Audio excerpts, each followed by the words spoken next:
Уфа. Наша столица – лицо нашей республики. Уфа, ею нужно гордиться и дорожить. Ее нужно любить, беречь и строить дальше. Но нельзя создавать новое, разрушая старое, то, что было создано до тебя. Мы представляем главную рубрику нашей программы, с которой, в общем-то, и началась башкирская марка.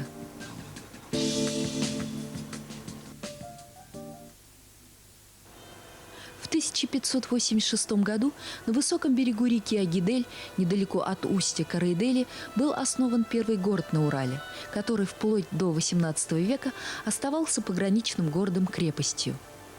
Основу будущего города составлял Кремль, заложенный чуть раньше, в 1574 году. Естественный мыс, на котором разместилась Уфимская крепость, был образован Агиделью, или, как ее называли в старину русские люди, Белой Волошкой, ее правым притоком – Сутолокой. Вот три истории, случившиеся с Уфимским Кремлем в разные эпохи. Московская дружина во главе с будущим воеводой высадилась на берег реки Белой для строительства острога в Троицын день 1574 года, по юлианскому календарю 6 июня. Отслужили молебен в честь Троицы в обыденной церквушке. Обыденной, то есть построенной за один день, сообща всем миром. И первым православным храмом Уфы была Троицкая церковь. Она сгорела в 1796 году. Губительным для Уфимского Кремля, так же, как и для всего города, стал пожар 1759 года. Страшной силой разряд молнии поразил Михайловскую башню. Сильно пострадавший от пожаров, Смоленский каменный собор стойко стоял и возрождался, сияя своей красотой. В 1926 году были срыты вал и засыпан ров, напоминавшие об Уфимской крепости. В 30-е годы Смоленский собор был закрыт. Его использовали под кинотеатр, гараж, склад.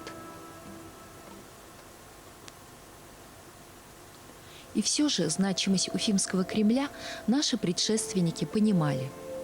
О бывшем Смоленском соборе и о территории бывшей древней Уфимской крепости.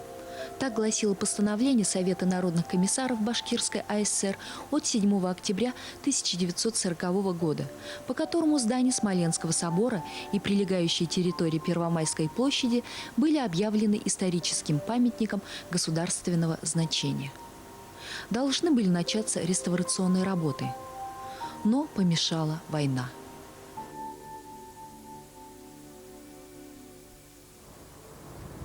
23 июня 1956 года.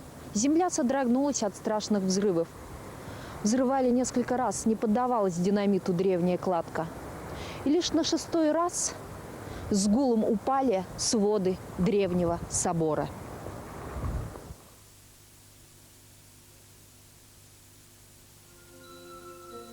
В 1957 году, в канун 400-летия добровольного присоединения Башкирии к русскому государству, на месте павшего собора состоялась закладка памятника. Была установлена мемориальная доска. А в 1965 году на возвышенном берегу Агидели вырос гранитный красавец-обелиск – монумент дружбы.